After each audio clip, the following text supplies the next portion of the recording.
Assalamualaikum warahmatullahi wabarakatuh. Alhamdulillah rabbil alamin wassalatu wassalamu ala asyrafil anbiya'i wal mursalin wa ala alihi wa sahbihi ajma'in amma ba'du. Alhamdulillah teman-teman semua, pada siang hari ini ya kita masih diberikan kesehatan lahir dan batin oleh Allah Subhanahu wa taala, sehingga pada siang hari ini kita bisa melanjutkan pertemuan kita dalam materi ilmu kalam ya bersama saya Mustanirah dalam keadaan sehat walafiat. Oke teman-teman, untuk pertemuan kali ini merupakan pertemuan yang ketiga ya. Nah, hari ini kita akan membahas mengenai sejarah dan perkembangan ilmu kalam. Oke. Nah, sebelum kita memulai pertemuan kita pada siang hari ini, marilah kita buka bersama pembelajaran kita hari ini dengan bacaan basmalah bersama. Bismillahirrahmanirrahim. Semoga dengan bacaan basmalah tadi semakin memperkuat keinginan kita untuk lebih semangat lagi mencari ilmu. Oke teman-teman, silahkan teman-teman siapkan terlebih dahulu bolpoin dan kertas ya. Seperti biasa, kalian nanti dicatat poin-poin penting pada pertemuan kita mengenai sejarah dan perkembangan ilmu kalam. Oke, nah baiklah, untuk ini ada beberapa topik pembahasan ya mengenai sejarah ilmu kalam, sejarah dan perkembangan ilmu kalam. Ada 6 poin ya, ada 6 tema atau subtema. Yang pertama, ilmu kalam pada masa Rasulullah. Kemudian yang kedua, ilmu kalam pada masa Khulafaur Rasyidin ya. Kemudian yang ketiga, ilmu kalam pada masa Bani Umayyah, yang keempat pada masa Bani Abbasiyah, yang kelima pasca Bani Abbasiyah, dan yang terakhir ya nanti teman-teman akan belajar mengenai ilmu kalam pada masa modern. Nah, nanti dengan pembahasan ini nanti teman-teman tuh bisa tahu jadi pada masa Rasulullah misalnya nanti topik-topik apa saja yang dibahas, kemudian pada masa Khulafaur Rasyidin dan seterusnya nanti poin-poin apa saja yang itu menjadikan perkembangan atau awal dari adanya ilmu kalam. Ya, teman-teman silahkan disimak videonya dengan baik ya. Bahasan yang pertama, kita akan terlebih dahulu membahas ilmu kalam pada masa Rasulullah Sallallahu Alaihi Wasallam. Jadi pada masa Rasulullah ini ada beberapa tema yang menjadi dasar ilmu kalam. Yang pertama mengenai pembinaan akidah, kemudian yang kedua peraturan ya dengan prinsip kesatuan umat Islam, dan yang selanjutnya adalah kedaulatan Islam. Jadi pada masa Rasulullah Shallallahu Alaihi Wasallam ini kan masyarakatnya masih belum mengenal Islam, ya masyarakat masih berpegang teguh kepada tradisinya, ya, dan mereka mempertahankan kepercayaannya, ya kebenarannya itu dengan dalil-dalil yang ada pada saat itu, kayak gitu. Nah, disinilah tugas utama Rasulullah SAW itu mengajak kepada kaumnya untuk menaati Allah dan Rasulnya, gitu. Sehingga nanti akan menciptakan persatuan. Nah, perintah mengenai pembinaan akidah ini, ya, itu tercermin dalam surat Al-Anfal ayat 46 yang berbunyi, Bismillahirrahmanirrahim. Wa athi'u Allah wa rasulahu wa la tanasa'u wa fatafshalu wa tadhhaba rihukum wasbiru innallaha ma'as sabirin. Yang artinya, dan taatlah kepada Allah dan Rasulnya, dan janganlah kamu berbantah-bantahan yang menyebabkan kamu menjadi gentar dan hilang kekuatanmu, dan bersabarlah. Sungguhnya Allah beserta orang-orang yang sabar. Kemudian permasalahan yang kedua pada zaman Rasulullah itu adalah penetapan peraturan-peraturan yang bertujuan untuk mempersatukan umat gitu. Dan ini tergambar dalam firman Allah pada surat Al-Anfal ayat 15 yang menjelaskan mengenai sikap terhadap non-muslim, ya. Bunyinya Bismillahirrahmanirrahim. Ya ayyuhalladzina amanu idza laqitumul ladzina kafaru zahfan fala tuwalluhumul adbar. Yang artinya, hai orang-orang yang beriman, apabila kamu bertemu dengan orang-orang yang kafir, yang sedang menyerangmu, maka janganlah kamu membelakangi mereka. Nah, dari ayat tersebut kita bisa mengambil kesimpulan bahwa yang namanya perpecahan pada masa Nabi ini menjadi perhatian utama juga. Gitu, sehingga turun surat Al-Anfal. Sehingga dalam surat Al-Anfal ini mengatur bagaimana cara orang muslim menghadapi non-muslim. Gitu, apabila terjadi pertengkaran, misalnya kita harus seperti apa, kemudian ketika kita diserang terlebih dahulu, kita harus bersikap seperti apa gitu. Nah, dalam surat Al-Anfal itu kan dijelaskan, jadi kalau misalnya kita nggak diserang terlebih dahulu, berarti kita tidak boleh menyerang gitu. Kita tidak boleh menyerang, kecuali mereka menyerang terlebih dahulu, baru nanti kita berbuat mempertahankan diri atau balik menyerang itu. Nah, kemudian yang selanjutnya itu mengenai kedaulatan Islam.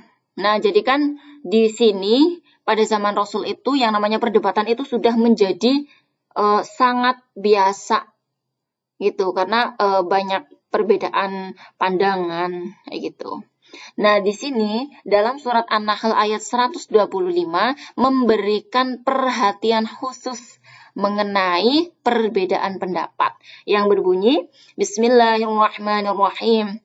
Ud'u ila sabili rabbika bil hikmati wal mau'izatil hasanati wajadilhum billati hiya ahsan inna rabbaka huwa a'lamu biman dhalla 'an sabilihi wa huwa a'lamu bil muhtadin.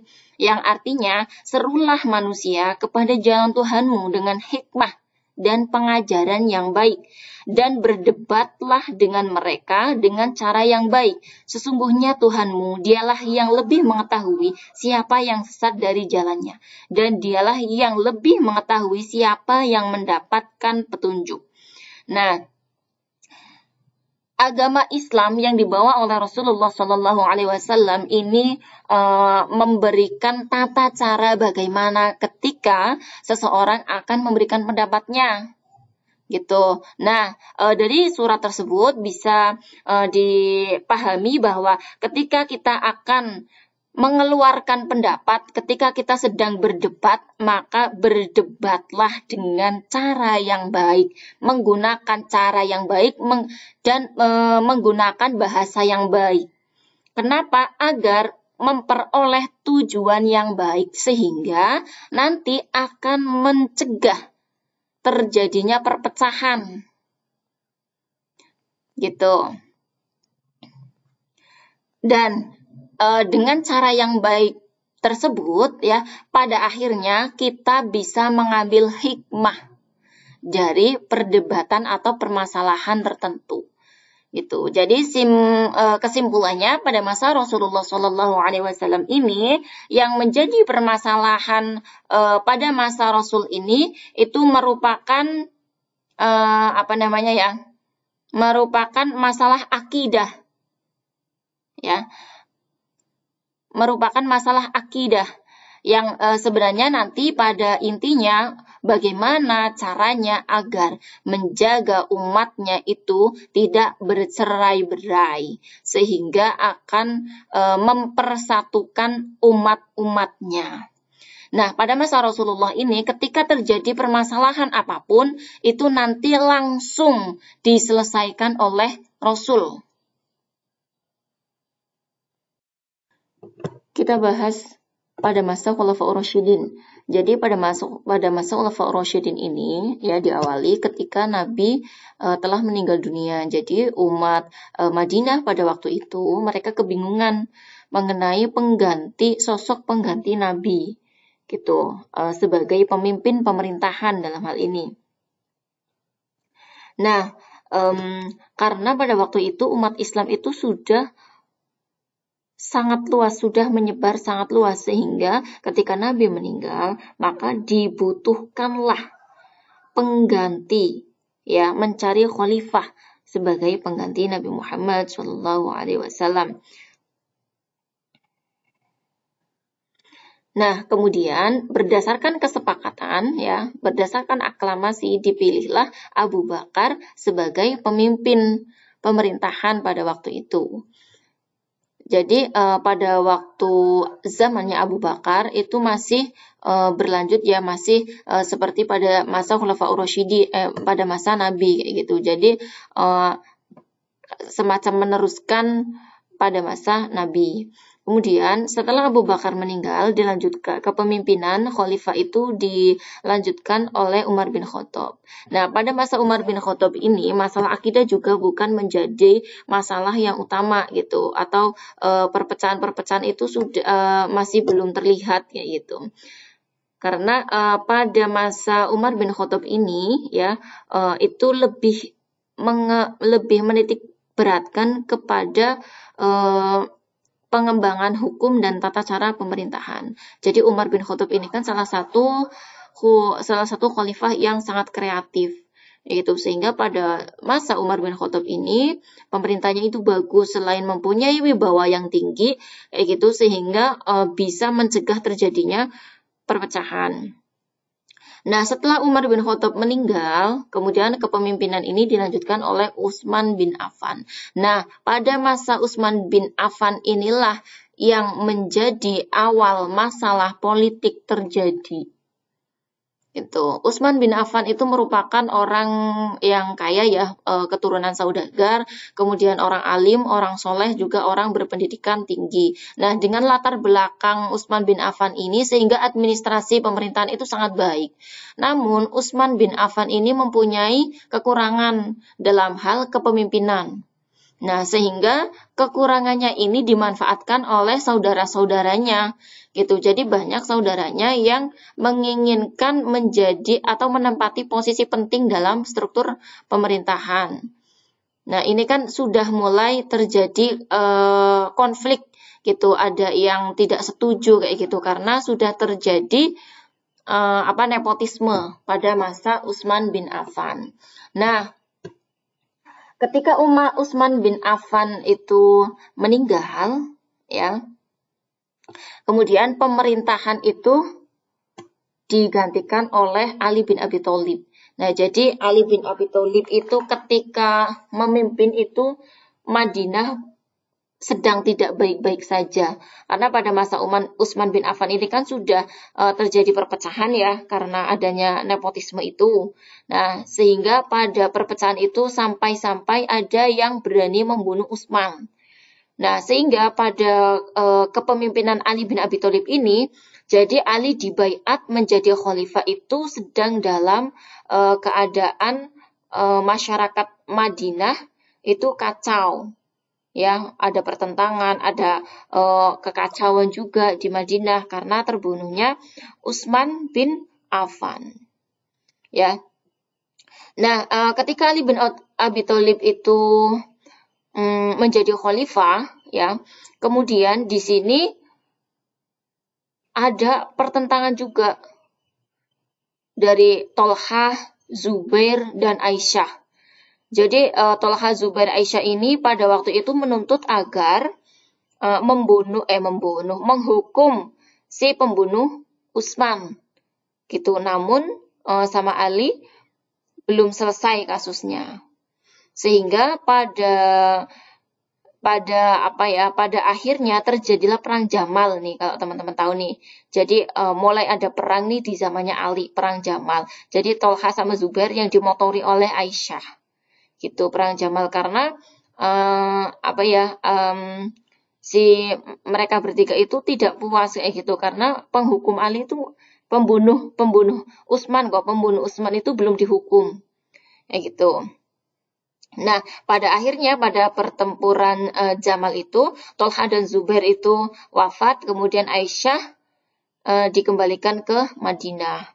Nah, pertentangan itu tidak hanya terjadi sama Aisyah, Tolhah, dan Zubair, tapi sama Muawiyah juga. Muawiyah ini adalah salah satu gubernur Suriah yang dilantik pada masa Utsman dan merupakan kerabat Utsman bin Affan.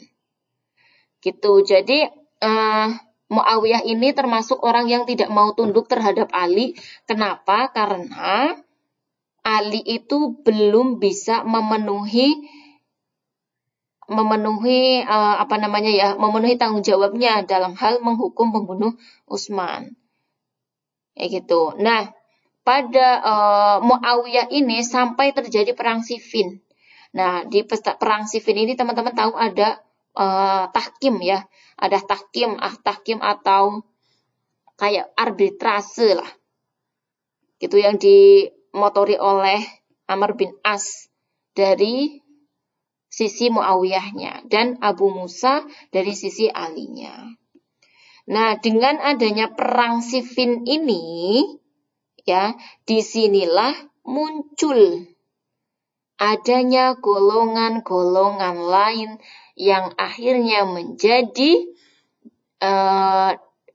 dasar dalam memandang ilmu kalam. Jadi ada golongan Khawarij, ada Murji'ah, ada Mu'tazilah dan teman-temannya. Ini perpecahan itu berarti yang pertama ya. Yang pertama itu yang kentara sekali itu pada masa Ali bin Abi Thalib. Setelah terjadinya perang Siffin pada masa Ali bin Abi Thalib, yang memunculkan beberapa golongan ya, ada Khawarij, Murji'ah dan Mu'tazilah. Nah, kemudian pada masa Daulah Bani Umayyah, di sini muncul aliran Qadariyah. Aliran Qadariyah yang dimotori oleh Ma'bad Al-Juhani. Itu jadi pada menurut pemikiran Qadariyah ini, mereka meniadakan adanya qadar dan istita'ah. Nah, selain golongan Qadariyah, kemudian muncul juga Jabariyah. Nah, pada pemikiran Jabariyah ini dia meniadakan qudrat dan iradat. Kemudian pada akhir abad pertama ya, di sini menurut golongan Khawarij ya, jadi mereka itu ada golongan yang mengatakan bahwa golongan Khawarij itu mengkafirkan orang yang melakukan dosa besar.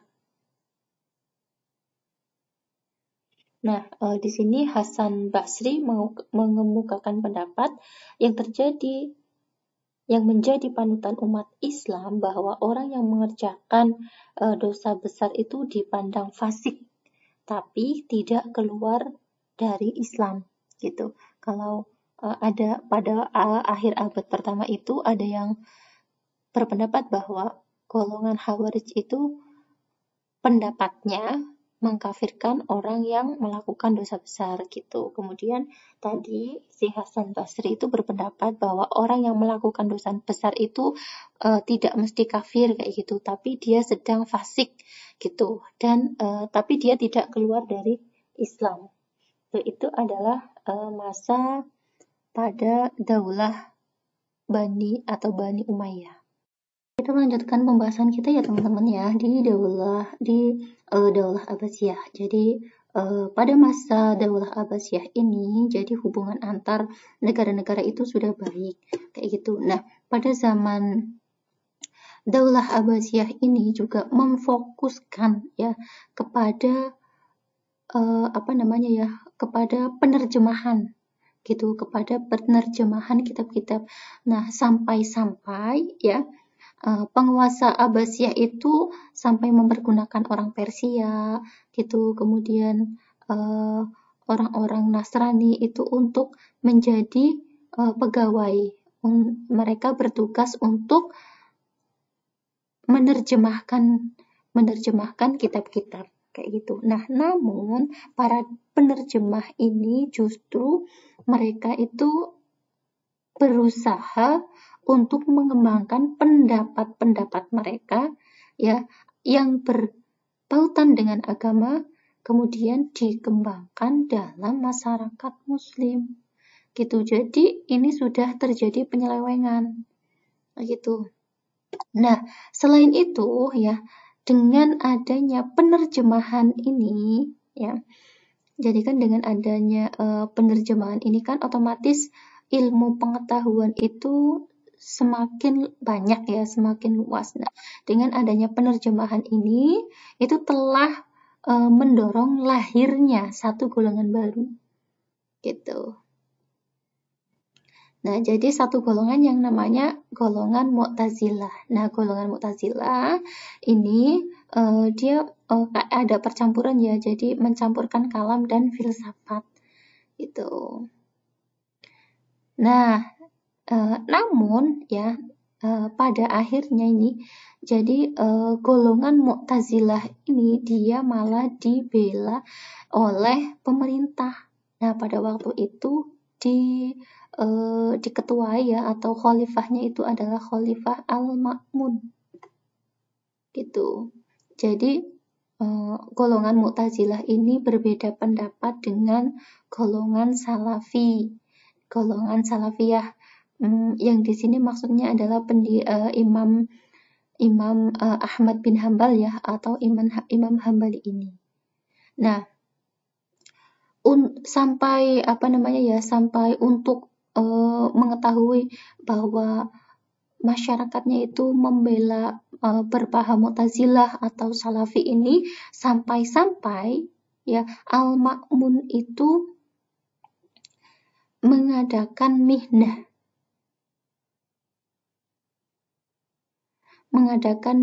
atau melakukan mihnah, yakni pemeriksaan paham pribadi. Nah, kemudian ketika tidak sepaham dengan Mu'tazilah, itu dijebloskan dan disiksa. Nah, jadi ini yang tidak benar dilakukan. Jadi paham Mu'tazilah itu termasuk paham yang keras ya, paham yang menggunakan kekerasan. Gitu. Termasuk juga Ahmad bin Hambal ini ya termasuk salah satu orang yang dipenjara juga. Gitu. Nah, ini tuh berlanjut sampai ke beberapa dekade ya, sampai dilanjutkan oleh Mihnah Al-Ma'mun, kemudian dilanjutkan ya oleh penggantinya ya, ada Mu'tasim dan Al-Wasik ya. Nah, jadi salah satu permasalahan utama yang diperselisihkan pada waktu itu apakah kalam atau sabda Allah itu berwujud Al-Quran itu qadim atau hadis. Itu. Nah, kalau pendapat dari kaum Mu'tazilah kan kalam itu adalah qadim dan hadis. Itu. Jadi menurut paham Mu'tazilah seperti itu. Nah, dengan adanya tindakan dari Khalifah Al-Ma'mun ini yang membantu Mu'tazilah sampai-sampai dengan menggunakan kekerasan, nah sehingga masyarakat ini juga menjadi skeptis, masyarakat itu menjadi terpecah juga. Gitu. Ada yang ada yang membela, ada yang tidak, tapi mayoritas menjauhkan diri dari orang-orang Mu'tazilah. Gitu. Nah, karena apa? Karena masyarakat itu tidak bisa menampung pemikiran Mu'tazilah. Nah, dengan adanya masyarakat yang tidak sependapat dengan paham Mu'tazilah, otomatis kan lama kelamaan kaum golongan Mu'tazilah ini menjadi lemah. Nah, setelah Mu'tazilah ini lemah, ya, kemudian lahirlah Abu Hasan Al-Asy'ari. Beliau merupakan murid utama dari Abu Ali Muhammad bin Abdul Wahhab Al-Jubba'i Al-Mu'tazili. Nah, jadi Abi Muhammad ini atau Abu Hasan Al-Asy'ari ini sebenarnya dia gurunya orang Mu'tazilah ya. Tapi dia menentang atau membantah pendapat gurunya itu dan membela paham Ahlus Sunnah wal Jamaah. Kemudian dia menempuh jalan tengah antara madhab salaf dan madhab yang dipertentangkannya itu. Gitu. Kemudian Al-Asy'ari itu mengumpulkan dalil-dalil, ya dalil akli, dalil nakli, gitu. Kemudian beserta pendapat-pendapatnya.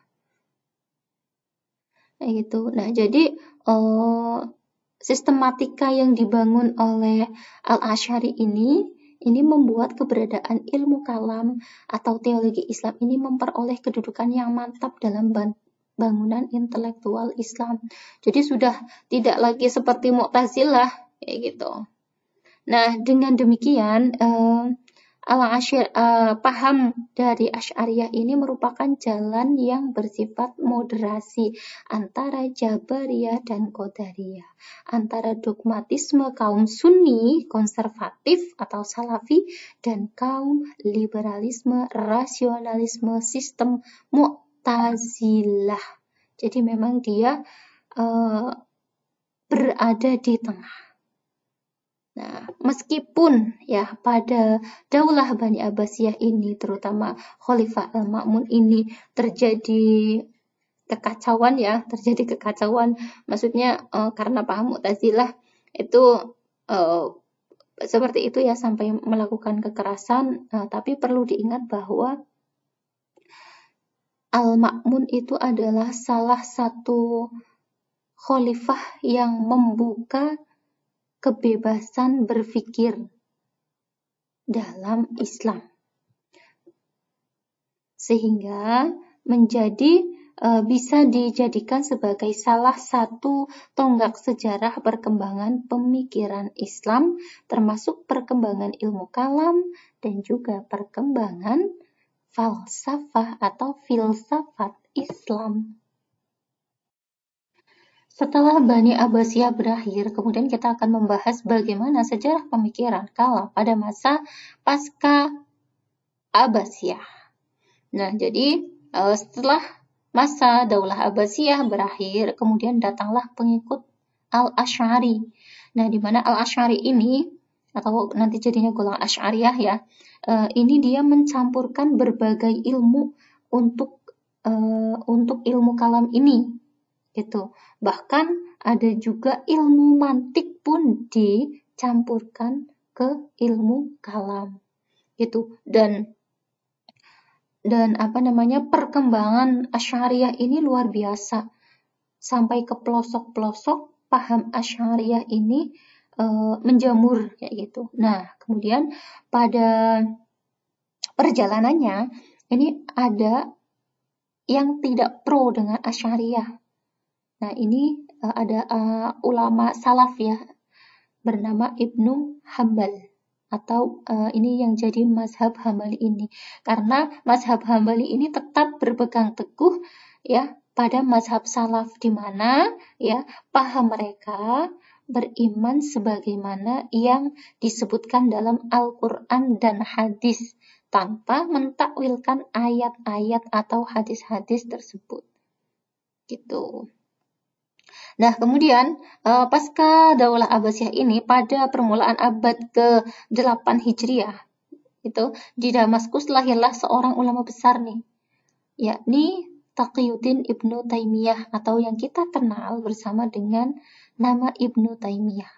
Nah, Ibnu Taimiyah ini dia membela atau sependapat dengan Imam Hambali ya, atau Ibnu Hambal. Itu. Jadi pemikirannya itu lebih ke salaf. Nah, dengan adanya Ibnu Taimiyah ini, sehingga masyarakat itu mereka menjadi pecah jadi dua golongan. Ada yang menerima pendapat Ibnu Taimiyah dengan terbuka, yaitu mereka adalah tokoh-tokoh ulama salaf tentu saja ya. Kemudian ada juga yang mengatakan bahwa Ibnu Taimiyah itu orang sesat. Itu ada yang mengatakan Ibnu Taimiyah itu orang sesat gitu. Nah, jadi Ibnu Taimiyah ini secara terang-terangan menolak golongan-golongan Asy'ariyah,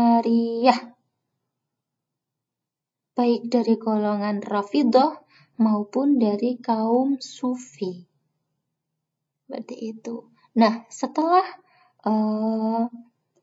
Ibnu Taimiyah sudah tidak ada, kemudian ya dilanjutkan lagi oleh muridnya, yakni Ibnu Qayyim al-Jauziyah.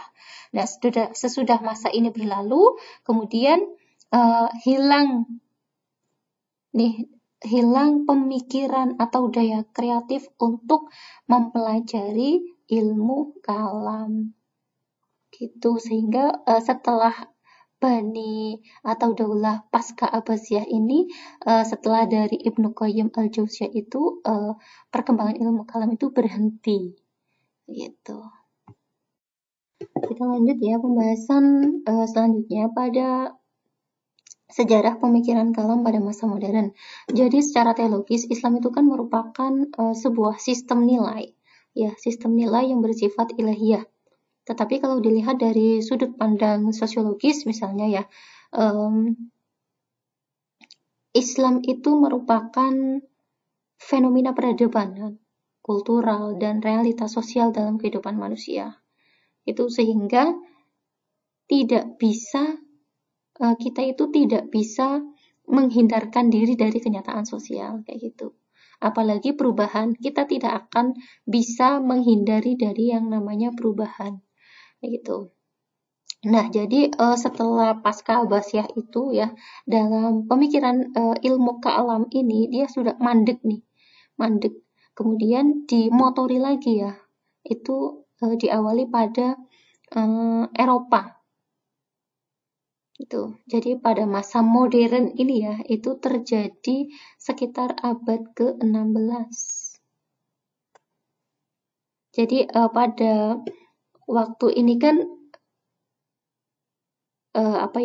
dunia barat itu kan mengalami kemajuan yang luar biasa dalam semua sendi kehidupan manusia kayak gitu, sehingga nanti di sini tuh terpecah nih peradabannya, itu terpecah menjadi 3 kelompok, ada yang modernis, ada yang tradisionalis, dan ada yang salafi, tradisionalis atau salafi ya, dan juga ada kaum elektis gitu.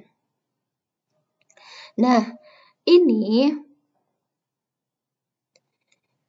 di sini itu mempunyai pemikiran sendiri-sendiri. Misalnya kaum yang pertama nih, kaum modernis itu menganjurkan adanya modernitas atau model ya yang ada pada saat ini, modernitas barat ya, itu menjadi model yang paling tepat pada masa sekarang gitu, tapi pada waktu itu.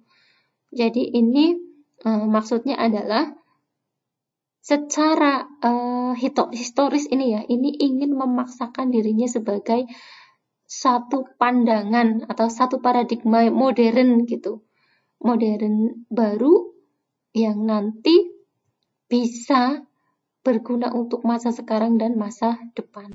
Dan ini tentu saja berbeda dengan golongan kedua. Golongan kedua itu golongan tradisionalis atau salafi. Gitu. Nah, kalau pemikiran golongan kedua ini malah berupaya untuk mengembalikan kejayaan Islam pada masa lalu. Gitu. Jadi sebelum terjadinya adanya penyimpangan dan kemunduran dalam sejarah itu. Kemudian menurut pandangan yang ketiga ada kaum elektis ya. Kaum elektif ini berupaya menghadapi unsur-unsur yang terbaik baik yang terdapat dalam model barat ya ataupun dalam Islam masa lalu. Jadi ini kalau yang golongan elektif ini dia berusaha untuk mengambil keduanya lah. Ya gitu. Jadi nanti bisa menjadi model baru. Seperti itu. Nah, pada masa kejayaan atau masa modern ini kan diawali di Eropa ya. Itu pada abad ke-16. Ya, itu penyebabnya ketika masyarakat Eropa menyadari tentang pentingnya berpikir kembali tentang masyarakat, tentang filsafat. Nah, jadi di sini kemudian para pemikir Eropa itu berpikir kembali, bergelut lagi nih dalam dunia ide, kemudian dikembangkan dalam tataran praktis sehingga menciptakan gerakan yang bisa untuk memudahkan semua urusan manusia. Nah, ini disebut dengan gerakan Renaissance. Gitu. Itu pada masa Eropa. Kemudian dalam Islam bagaimana nih? Nah, pada masa Islam ini umat Islam itu berusaha untuk bangkit kembali dari keterpurukan setelah keruntuhan Bani Abbasiyah. Gitu. Dan ini terjadi pada tahun 1800-an sampai sekarang.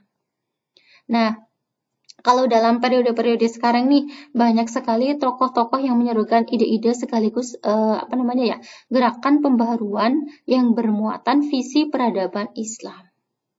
Ya, sehingga mereka ini menjadi atau mereka itu adalah pendakwah rasional. Gitu. Jadi mereka berbicara tentang corak pemikiran kala modern gitu. Jadi di dalam Islam ini mulai bangkit lagi nih kayak gitu. Jadi setelah Bani Abbasiyah kan terjadi kemadegan, kemudian mereka sadar, umat Islam itu sadar, kemudian mengembangkan ide-idenya lagi, sehingga menyerukan ide-idenya gitu. Menyerukan ide-ide sekaligus gerakan pembaharuan yang bermuatan visi peradaban Islam. Kemudian kalau misalnya kita lihat nih di yang modern sekarang.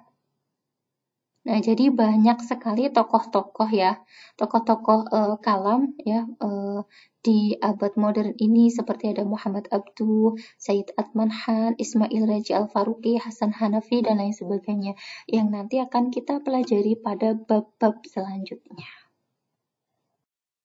Oke, baiklah teman-teman, sekian penjelasan dari saya mengenai materi sejarah dan perkembangan ilmu kalam.